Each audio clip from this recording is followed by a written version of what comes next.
we'll also get here in just a little while. We got the spring meetings going on, and those are down in Destin and out of the SEC. So anything that kind of comes from that, anything that's updated from Greg Sankey and the staff there, we will certainly get to all that at some point in time here. But obviously the topic of the day is what's going on in college baseball. As I mentioned earlier, that D1 baseball has their bracket challenge. I would suggest y'all go have some fun with it. It's pretty neat, and gives you kind of a look at the way things could kind of set up and get moving along here.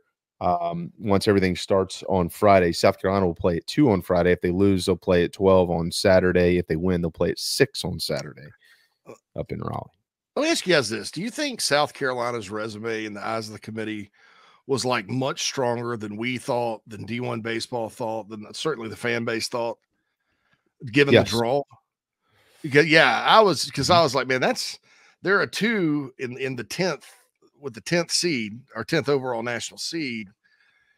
Most projections had them going to North Carolina or Clemson, like top 8 national seeds, Virginia in some cases.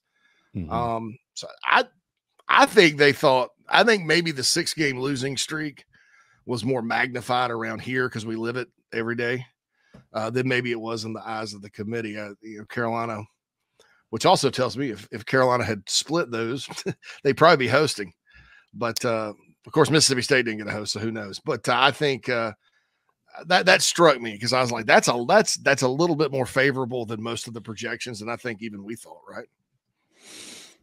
Yeah. Well, I would say you had a good draw. I'm not sure where they were thinking it. I mean, fortunately, those 6 losses were against, the number 1 team and, the number 4 or 5 Georgia shook out to be, at least in the eyes of the committee. So that probably did help them. And I'm sure, you obviously have to look at non-baseball factors, I think, with this year's committee, and more than likely you got a name recognition bump for being who you are.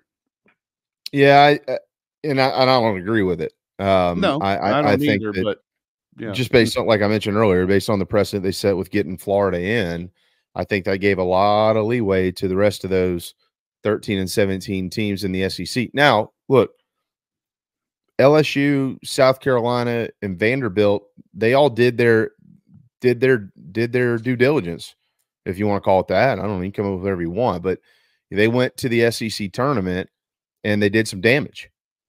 And I think that certainly mattered. Like if you're going to give that much precedence to the number 1 league in the country, there's no doubt the SEC is number 1 league in the country. I get that.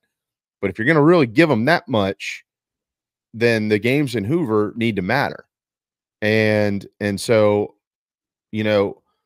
I think that those guys, by winning the games that they did, coming from where they were coming from as you entered the SEC tournament, if you win 3 or 4 games, yeah, that should change some things. But if you go in there and you're one and done like Florida, I mean, like, again, at some point in time, it's got to be about winning games. Like you got to be able to win games. So, all right, all that said, I'll step aside because I tell you, there's somebody else out there that's got strong feelings on this, and it is the head baseball coach of the College of Charleston Cougars, Chad Holbrook, and Mike Morgan has appeared to get his internet connection fixed, so he rejoins us. So we'll figure out a way to get through this next couple of segments with all 5 of us on here. But we already said good to see you, Mike. Always love seeing you, Coach. Yesterday really was just, in my opinion, awful. And what happened to y'all? I know that you're still hot about it. You should be. How your players doing? It was probably the hardest day for me professionally in my 30 years of coaching. Seeing the look on my players' faces when I told them they weren't in. I don't know if anybody can prepare for that moment. Very difficult for sure. And honestly, I had a friend at ESPN let me know, and thank goodness for that, because it would have been much more difficult if we were sitting there watching the show in real time, and see some of the teams that got in over us. that to me will always be beyond explanation. So, it was a tough day, but it doesn't take away that I had a special group of kids. I loved every minute of it with them. We had some incredible moments on the field, in the dugout, on the bus rides, the flights. The experiences can't be taken away from us. The championship that we won during the regular season can't be taken away from us. 28-5, our last 33 can't be taken away from us. Like I said yesterday, the only metric we fell short in is we didn't have a voice in that room. And I'll go to my grave believing that. We didn't have anyone fighting for us in that room. And you can say, hey, we should have won the tournament. Yeah, there's a lot of other mid-major teams that didn't win the tournament that have a lot worse metrics than us that are still playing. What happened to our team? Was it right? Not fair. Life isn't fair. I get that. I'm a big boy. But my team was dealt a tough blow yesterday. They've handled it, with class. Life ain't fair sometimes. And I told them yesterday that, baseball, college athletics have a way of preparing you for the things that happen in life. They're going to be interviewing for jobs here real soon, and they may be the most qualified. They may be the most prepared. They may have the most experience, and the guy behind them gets the job because of who they know. That's kind of what happened to our team yesterday. Me, I mentioned this earlier. I don't go down this road. It's just not me. I'm kind of like you, man. You get dealt a bad hand, you move on. But it is impossible to not look at it that way, because it's not like it was one team. It's 4 of them, 5. I mean, there are multiple teams. So do you feel like if you didn't have a voice in that room working for you, do you feel like there maybe was a voice in that room working against you? Makes me wonder for sure. Yes. I don't have any proof of that by any stretch of the imagination. But when you're in a room and you don't have anyone fighting for you or speaking up for you, isn't that the same as having someone fighting against you? Even if they don't say anything. Listen, I have no explanation. No one can explain to me, hey, this team should have got in over you because of this. I can shoot that down easily. And I don't want to name any other schools because, those schools, have NCAA tournament resumes. That's fine. Our NCAA tournament resumes is just better than theirs. And I've been in it 30 years. I know the business. So it's just we didn't have a voice, man. I mean, that's just how I feel and what I believe. And like you said, who knows? I wasn't in the room, but, maybe we had someone that didn't really like our school and program, and it was easy to push us aside. It certainly appears something like that happened. Well, I'll say this too. We can go through metrics all we want, and metrics matter. I understand that metrics matter. But at what point in time do watching the games matter? Well, that's my point. I told my local media here yesterday, what's disheartening to me is that how many ever members on that committee, I would vouch to say, never watched our team play a single game and maybe never watched our team throw a single pitch. Mm-hmm. And, there had been 2 teams in the history of our tournament that won the regular season, participated in a top 10 RPI league, and had a RPI in under 45 in the 40s that were left out. 2 teams in the history of it. Both of those teams had no representative in the room on selection day. Us and a few years ago, Wofford. And, I think it's my duty and my responsibility as a coach at a mid-major school to not be quiet. And because I don't want this to happen to another deserving team in the future. Not that I have a big voice, but at least I can make my own heart feel good by venting a little bit and preaching what I believe occurred. And you say, well, what needs to change? To me, what needs to change is, it's really simple to me in regards to the selection process. There should be someone on that committee that's independent and has no iron in the fire in regards to a relationship with another school and can speak for those that don't have a voice or speak for someone that doesn't have a voice in the room. Hey, you don't want me to go into the last 10 years of the regionals and and the teams that were excluded that had NCAA resumes that were worthy but didn't have a voice that were excluded. The list is long, and it's time for a change. We need to see the list, and you know what I mean. But those people need to, like you said, these people need to speak up and say something about it publicly. And I think, let me ask you this. Let me say it this way. And I love that Mike's here, because Mike will kind of chuckle when he hears this. If this happens, it just did. But if it happens in college football or it happens in college basketball, this situation, what type of uproar do you think we get? But it's happening in college baseball, and now it's just let everybody just move on and quit talking about it. I'm hoping you can hear me okay, Coach. Oh yeah, sound great. You're good. My something's been a little screwy here, some gremlins in the system, but I'll say what maybe you don't want to say. What makes this unique is that the head of the committee is also representative of a bubble team that you're up against. And a rival. And a rival. With a retiring coach. And look, I'll add in there. I've run into Matt Houge a bunch of times. I don't know him. So this is not a personal thing, but clearly there's a conflict of interest there. And so that's the one. Like, I know people will point to a couple of others, but it's almost a losing battle when you try to say, okay, this is why we deserve over SEC school ABC. But man, when you're head to head, like you said, a rival, another mid-major, another bubble team, and you stack up the resumes and yours smells pretty good, that's a hard pill to swallow, I would imagine. You know, it's listen, some of this is emotion, so take it with a grain of salt. I'm as mad today, maybe more mad today than I was yesterday.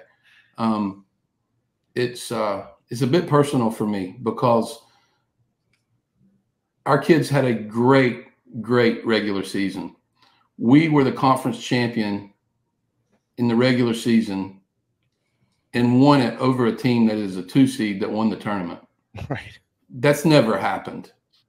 That makes sense. It's you can't make sense of this. And, you know, if I'm inappropriate, or I said, you know, screw it. My hay's in the barn, man. I've coached 30 years. If I'm doing my players and future mid-major teams in our conference a disservice if I don't speak up. And I know it won't matter, but you know what? You know, you can bet your ass that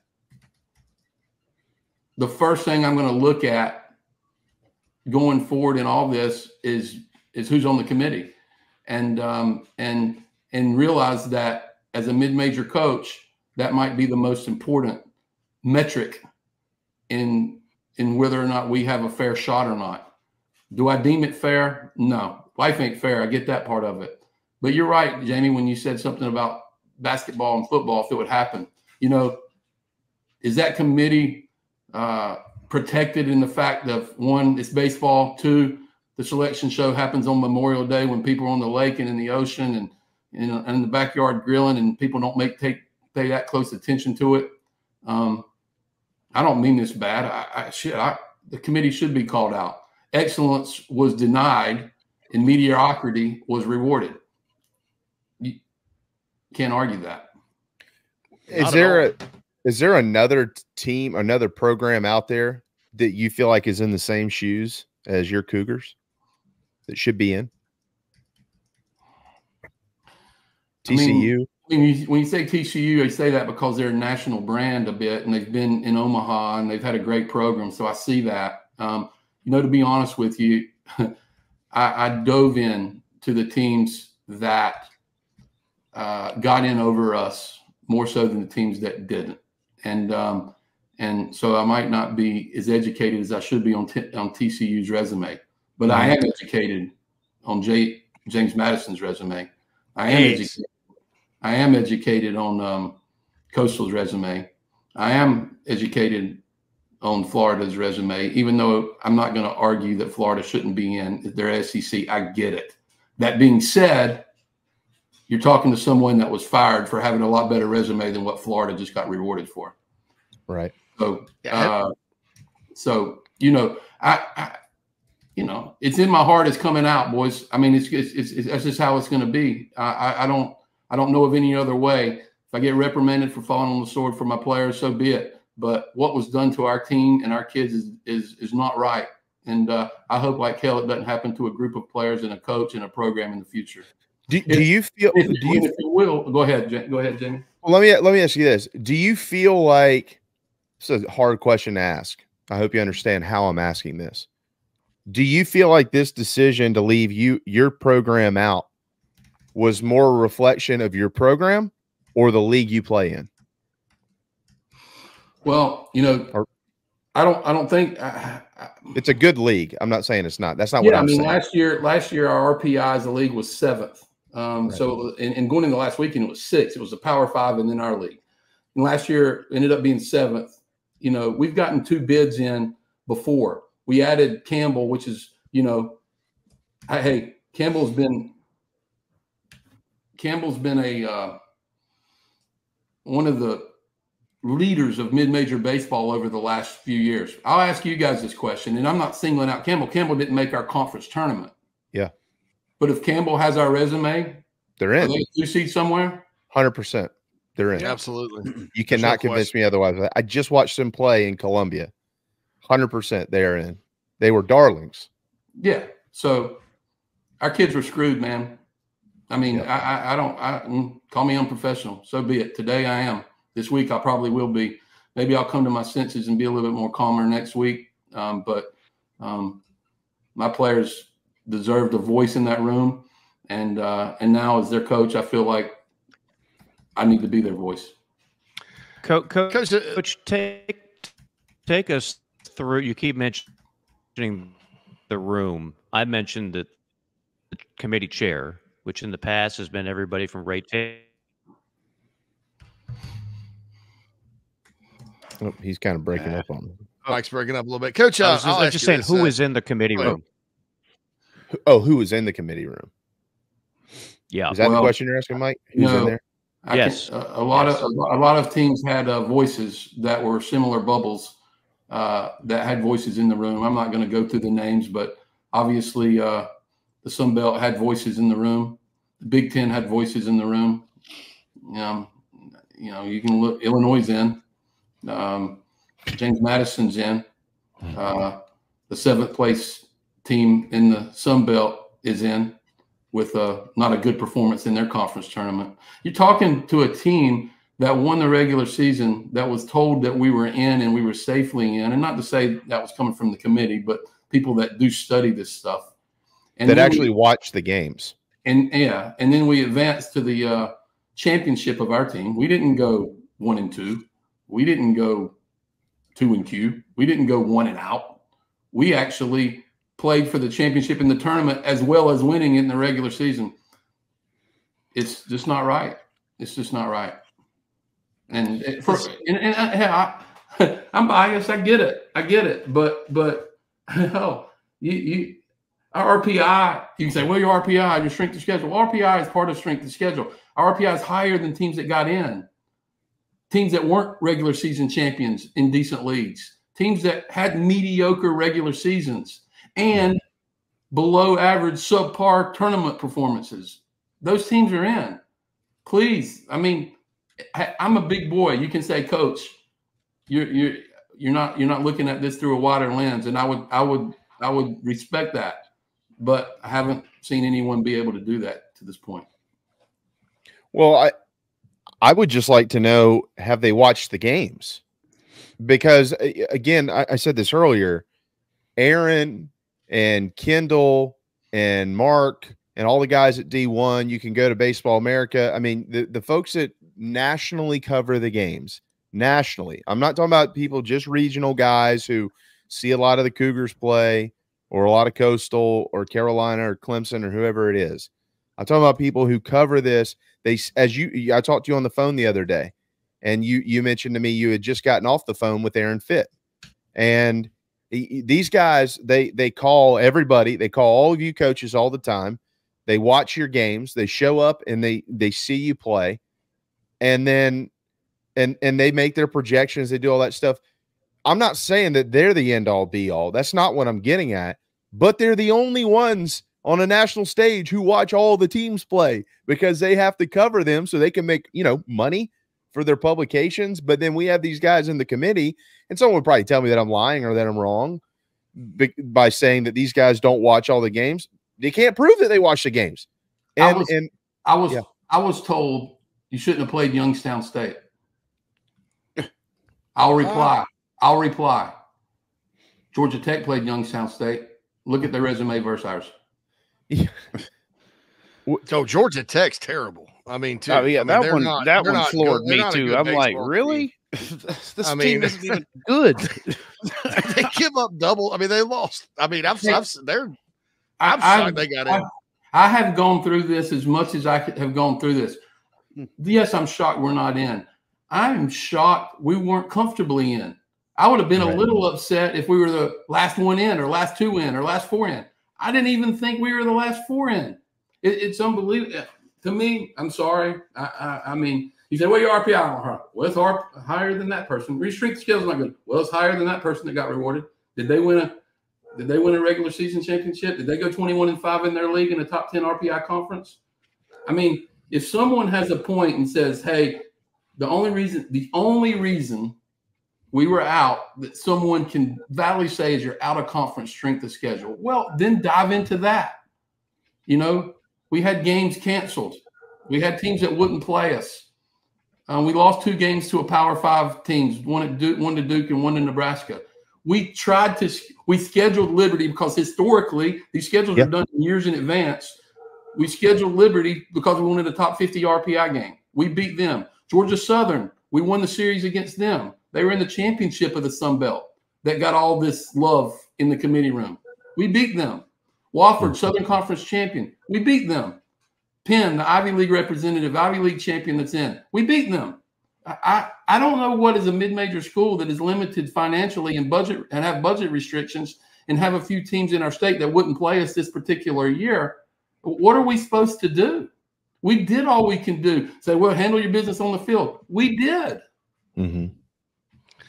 I was going to ask you about the Big Ten. I know. Some people say, "Cry me a river." I get it. I am crying a river, honestly, and that's okay. I mean, well, but in addition to that, something that always gets lost in all these conversations, like I look at not only who did you beat, but who'd you lose to?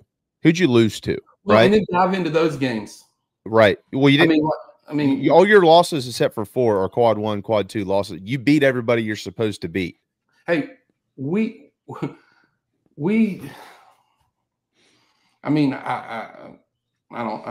have more. It's just some of the texts I'm getting from people that Hall of Famers, and I'm not going to mention names. I mean, Hall of Famers, Mount Rushmore coaches, they are at a loss. That they say it's one of the worst things in the history of this tournament that what happened to our team. Now, that's not my words. That's Hall of Famers, national champions, that team coaches that have been to Omaha and coached hundreds of big leaguers have not just got, it's unbelievable to me. And you say we shouldn't have got swept against Nebraska. Well, we did. We're a mid-major team. We played our asses off against Nebraska, but we had just lost an All-American closer, and we couldn't finish the 9th inning because we were trying to figure out our bullpen. And I know that's an excuse, but sometimes injuries are supposed to matter in this selection process.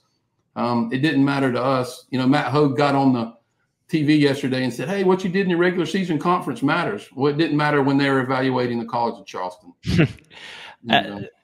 I'm going to try this a different way. First off, it doesn't matter what the sport. The body of work in a 30 or so game regular season is always better than what it is in a 3, 4, 5 game conference tournament. That's always been a pet peeve of mine in basketball and baseball. I want to read for everybody out there, and I don't know if you've seen this, Coach, the article from Aaron Fitt on D1 Baseball. I know you know who Aaron is. Oh, yeah. So this is him going over what stood out with the selections. He says, in Coastal Carolina, which employs Houge, it must be noted, finished 7th in the Sun Belt and had a very uninspiring second half, capped by a disappointing 1-2 show in the Sun Belt Conference Tournament with its season on the line. Gary Gilmore himself seemed uninspired by his club and its postseason chances in his final postseason press conference, but the Chanticleers got in anyway. They did have at least more wins against NCAA tournament teams than JMU. I'm happy for the retiring Gilmore that he'll get a chance to end his career the postseason run, but I still don't think that the Chants deserve a bid. Conversely, College of Charleston had its best season in a long time, going 41-14, 21-5 in the Colonial, the number 10 RPI league in the country, ahead of both the Valley and the American, winning the regular season title and reaching the conference tournament title game. The Cougars were punished for a number 177 non-conference strength of schedule, but they overcame that by winning a lot, climbing to number 42 in the RPI, series wins at Wilmington, Northeastern, Wofford, all top 50 RPI teams. CFC's non-conference strength of schedule was hurt badly by 3 games against Youngstown State, 284 in the RPI, even though the Cougs swept that series back in February. It's a shame that winning 3 games in February could torpedo a team's entire body of work, and sweeping Youngstown also really hurt Louisville and Georgia Tech. You get the idea. Aaron Fitt, who I've known for a long time and respect his work and covers this sport inside and out as well as anybody, basically wrote, "You got the ultimate screw job on Monday." Well, and Aaron probably is a little bit more professional than me because he gets, he has to sit in the press box probably alongside committee members in Omaha in a couple of weeks. So he has to be very guarded. For him to go out on the ledge for us like that means a lot to me. And, and I thought you'd like that column. Yeah. I mean, it's, I don't think anyone studies the college baseball product more than Aaron and his team at D1. I think, I've talked to a number of guys at D1. They're flabbergasted, but they are limited with what they can say because, the fear of, I don't know, of uncomfortable situations in the future, for a polite way of putting it. It's just, I told my team this. I hope that, the snub that we got yesterday, that will some way amongst people close to our program will magnify how good they really were. And the things they did for our school, both on and off the field. They were terrific, man. I mean, listen, I've done this 30 years and I've been a part of the 2 national championship teams and 6 trips to Omaha and I guess 8 or 9 super regionals. I understand, but it's not about me. I've experienced those things. My players haven't. And, I love Gary Gilmore. I love him. I think he's one of the Mount Rushmore coaches in college baseball. And I'm not saying, Coastal got in only because it was his retirement year. I'm not saying that. But people that tell me that, my response is, my kids in my dugout, there's a huge number of them that played their asses off that are not getting this opportunity again either. Is it about the student athlete or is it about the coach? I'll stand by our body of work. I'll stand by what we did on the field. I'll tell it like it is, and I'll speak from the heart in regards to this controversy or to this injustice of my team, and I won't feel ashamed of doing it. That's just I appreciate Aaron, one of the more knowledgeable people in college baseball, saying that because I'm sure he probably even wants to be stronger than what was written, and what he just wrote. What you just read to me is pretty strong. Coach, do you think the Big Ten gets a little bit of the benefit of the doubt in this sport that it should? Because I'm looking at Illinois won the league. They got kind of like you guys did. They got in. Indiana in with an RPI 55. Why? Because Chris Lemonis and the guy that went to Arizona State coach there. I don't know why. Illinois got in, right? Illinois got in. Indiana got in. All because they had a decent run in the tournament, but they were out. They weren't even on the bubble, going in. Here's 2 scenarios for you. And I'm not even throwing James Madison out there, But here's, Indiana struggled in the regular season. I guess they had a decent run in their tournament.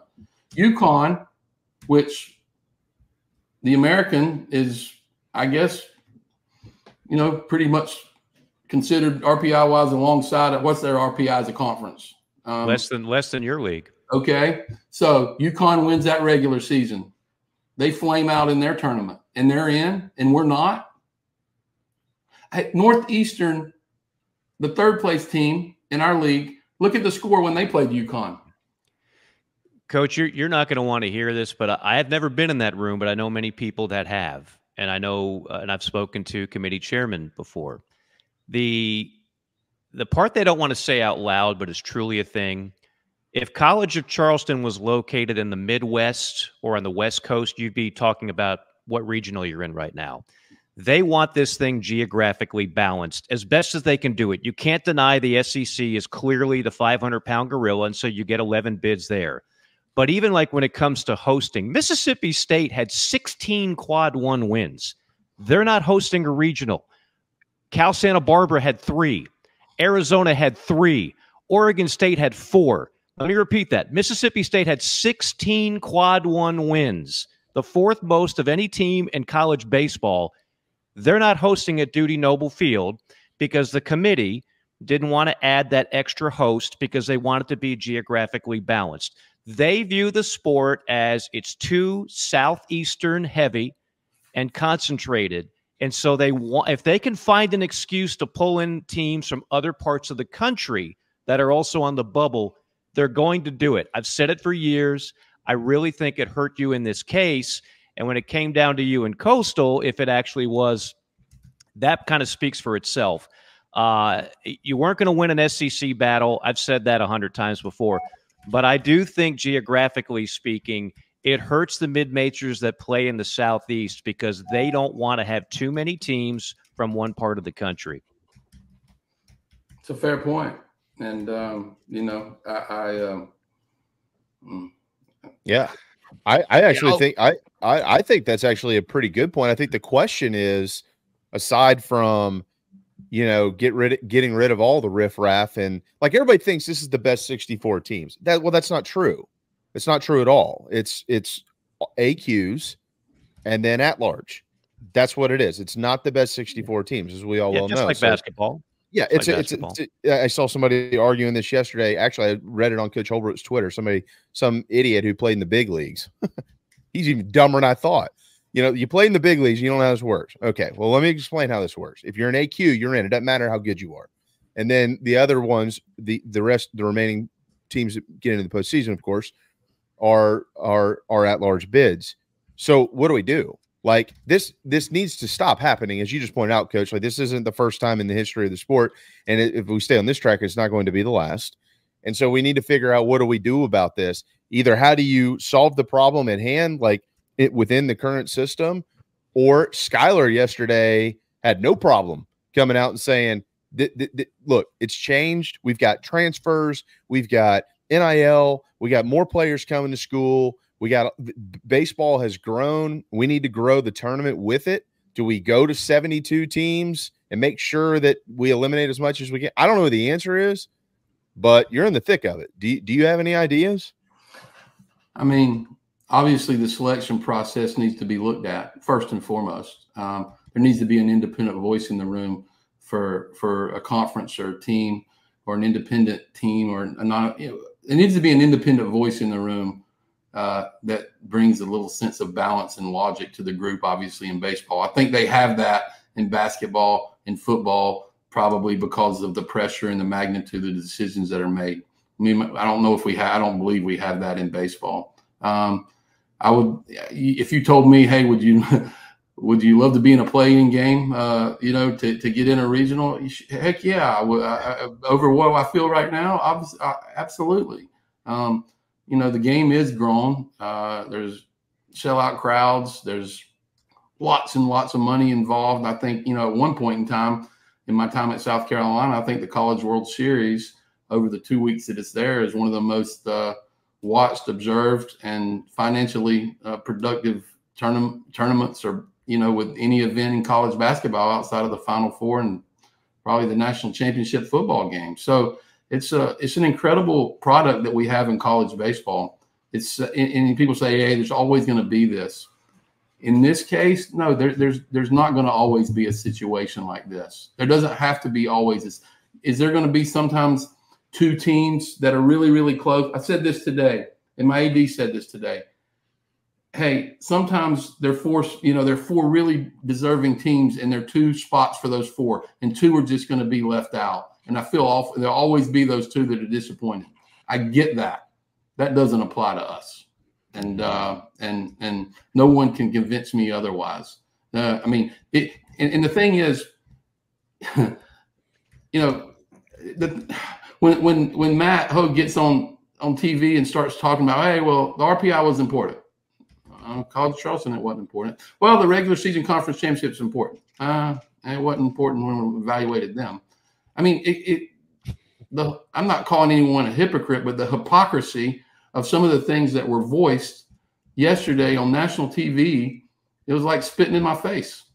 And, that's it's just how I feel. I mean, it's just how I feel. And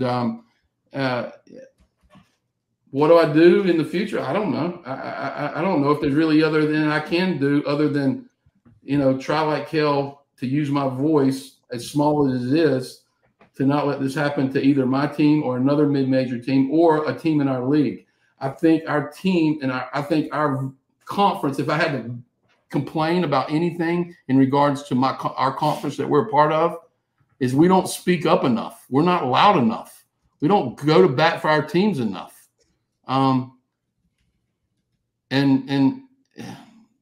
I don't know. It seems to me everyone's scared of, crossing the line. Well, if I cross the line with some of my comments, so be it.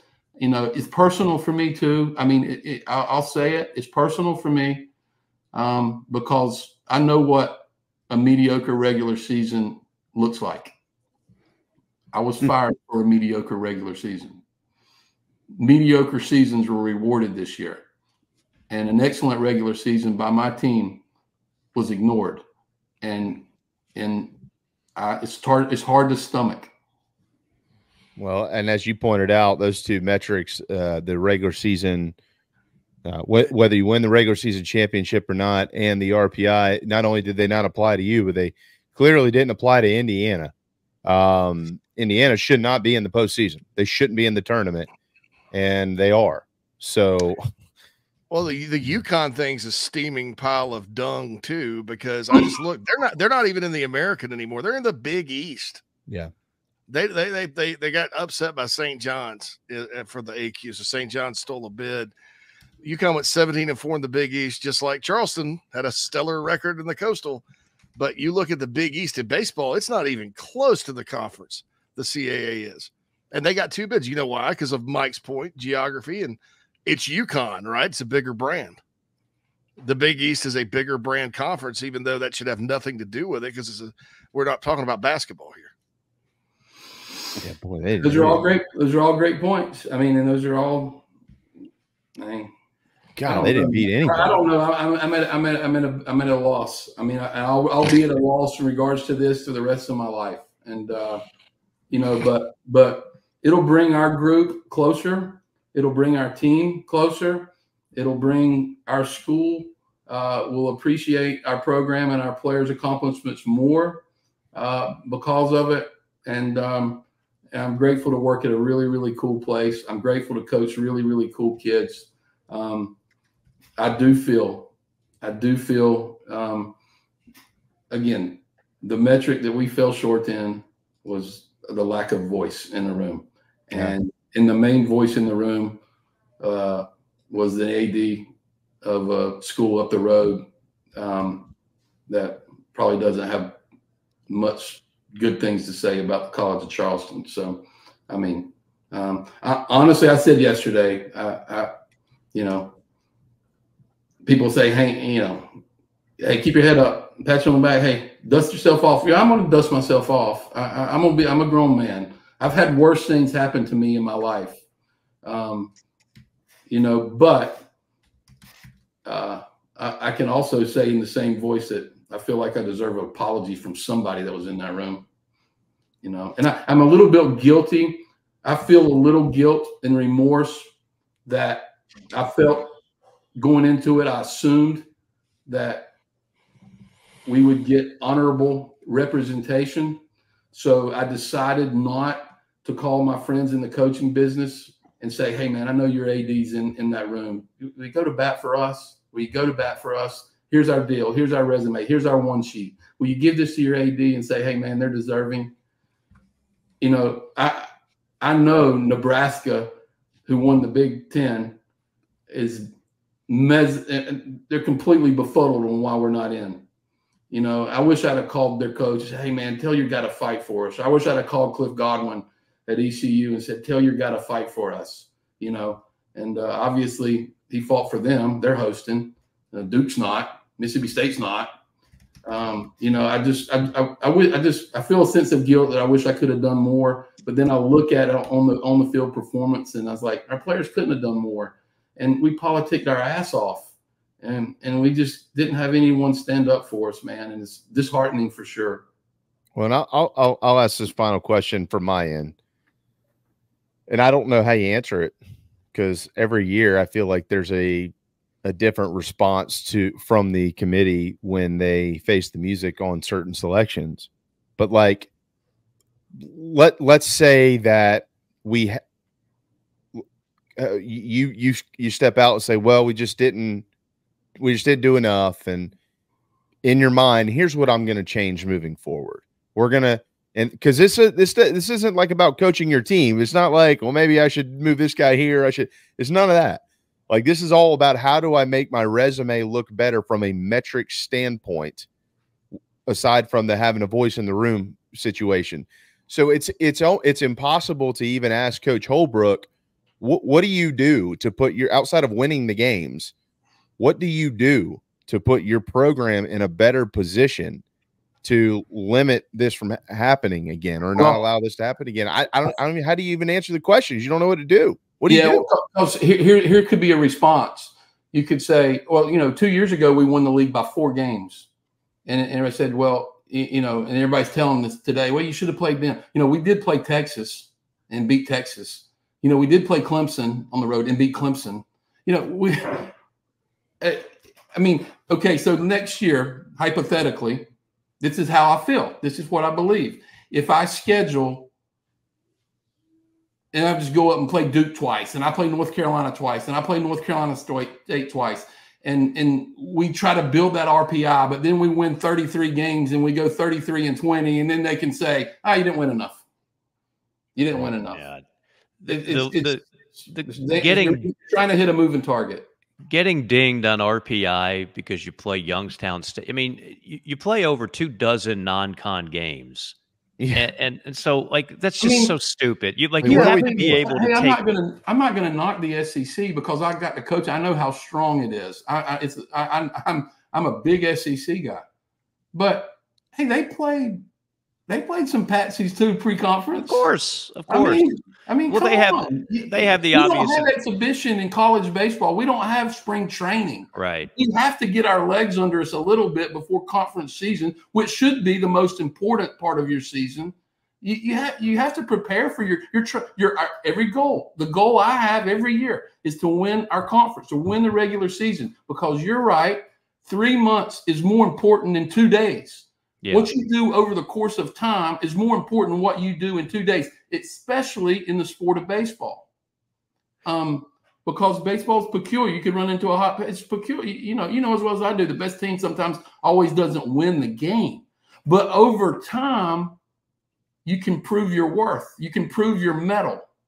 Well, what it says is, Coach, some mid-major teams over time didn't prove their mettle over the course of 3 months, and didn't prove their mettle over the course of 2 days in their conference tournament, and they're still in. It's baffling to me. You'd almost be better off not having a conference tournament, because your resume was certainly good enough. So glad you brought that up. All right, I'm going to ask you guys this. I asked our commissioner in our conference. We played 27 games. All right. We got the unbalanced part. We got the unfair part of the 27. 15 on the road, 12 at home. We finished ahead of UNC Wilmington, a 2 seed. UNC Wilmington had 15 at home, 12 on the road. So we had the harder road regular season wise. So I asked our commissioner, why don't we play 30? If this year, if our league would have played 30 games, not had a conference tournament, we'd have 3 bids. Because look at Northeastern's RPI. Yeah. I mean, for years and years, the Ivy and the Pac didn't have conference tournaments in basketball, and sometimes that would actually help teams more than hurt them. The other thing that makes your situation unique, and I don't want to keep making you go through the pain of this with all these different numbers that should have been in your favor but are not. So this is definitely where I'm going to sign off. But I've seen cases like yours where teams won the regular season conference championship. And again, your RPI is 10, better than the American, better than some other leagues. It's not like y'all are 22, but you're 10. And then they spit the bit in the conference tournament, right? They go 2-Q, and the committee says, well, look, you're already a mid-major. That's 2 strikes against you, but you don't even show up in your conference tournament. You're out of here, okay? I've seen that before, and I understand the justification for it. That is not your case. You win the regular season, and then you make it to the championship game of your conference tournament. This is what makes your case especially unique. Number 10 conference RPI, win the regular season, get to the conference tournament championship game, and still get left out. That makes you the unicorn that I know you don't want to be, but certainly from my vantage point, that's what you are. And I'm not just saying that because we all know each other and I think the world of you. I mean, I honestly believe you got hosed. Yeah, and I appreciate you saying that because that's how I feel, and that's how our players feel. And and I told them yesterday, and this is all you can do. There's got to be something good come out of this, some way, shape, or form, for our sport and for our program. I don't know what that is yet. I have no idea. But I'm a music guy, so some of God's greatest gifts are unanswered prayers. So I'll try to have some hope and faith that something good will come out of this down the road. And sorry that I had to refer to Garth Brooks there, but it's just I've always been an optimist. I've always been give me a lemon, I'm gonna make lemonade. It started when my kid was diagnosed with cancer. So you try to make the best of it. You try to dust yourself off. Let's go. There's something there. There's something here. And you know what? There's going to be something good come of this. And it might be a special relationship with 3 of our players, or it might be something that's so much bigger than life, than the sport of college baseball. Something might occur that it has way more value than playing in an NCAA regional. And I hope like heck that does happen. That'll make my heart feel good. I just feel for our kids that a number of them have played their last college game. They're going to hang up the spikes. If I could read one day, I might write a book, for my experiences in the game, because I've had so many. But man, there wouldn't be a dry eye in the house reading some of these text messages I've received from around the baseball community, both from our former players that I had at South Carolina, North Carolina, my current team, the parents. I mean, I could write. It's been refreshing in some regards, and I appreciate like heck all these former Gamecocks that have reached out to me. I appreciate like heck my former players at South Carolina that have reached out to me.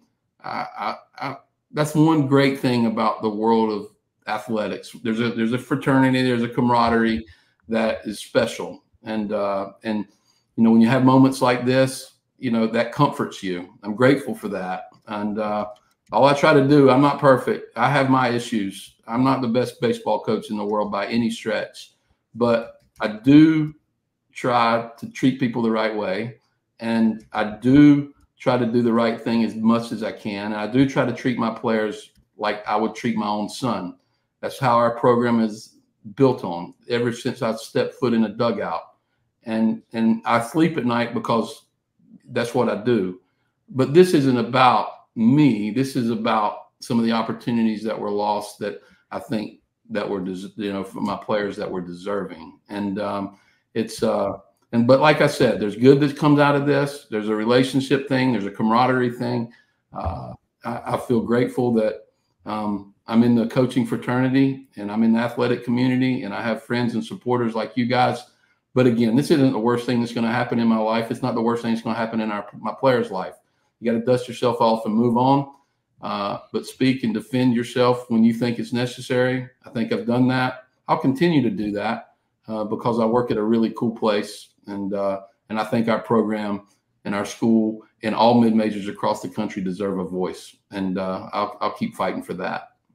Yeah, I wouldn't be quiet. You've got a bigger voice than you give yourself credit for. I would continue to talk loudly about this. And who cares if the folks up in Conway hear it? They're the first ones that need to hear it.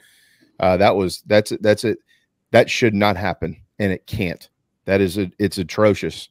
And maybe they'll pay for it. No, we'll see. I'm diving into the weeds on this thing, but I've always been big fans of Coastal, and I played Coastal when I was the head coach at South Carolina when I was told by board of trustee members not to play them, but because I love Gary Gilmore.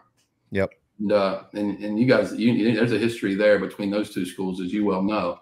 Oh God, yeah. I've stuck my neck out for Coastal Carolina and over the course of my coaching career. And if they need to be called out on it, I don't have any problem doing it. But I love their baseball program. I love Coach Gilmore. He's a true friend. He's a dear friend. And I'm not saying they deserve to be in over us or we deserve to be in over. I do believe we deserve our body of work's better than theirs. But I get it. I get it. I get that part of it. My problem is with the head of that committee that didn't speak up for a fellow mid-major school that is close by, and he didn't speak up for us. Yeah, I'll have that in my back pocket. I'll stay with me forever. Yeah, keep that close by. I would agree with that. Life's short, man. Coach? Life's short. There's a lot of good things in front of us. Life is short, and and I'll cheer. I'll cheer for my teams, this week. But that being said, it's going to be hard for me to watch it. It's going to be hard for me to watch it. I'll look at the scores and I'll read the reports after the game's over. But it'll make me nauseous to sit and watch other teams, especially with lower resumes than ours, play. That'll be tough. It'll be tough for me.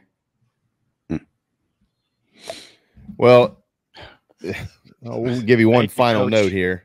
Yeah, College of Charleston did not lose one series away from home this year. Not one. They didn't lose a series outside of Patriots Point. And somehow, some way, those things either didn't matter or weren't good enough for certain people in selecting this year's field, which is unbelievable. It doesn't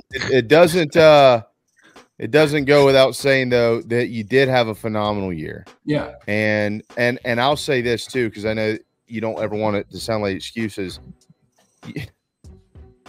The Brooks kid, you recruited this kid who could have gone basically anywhere, and he's been on the shelf with injuries.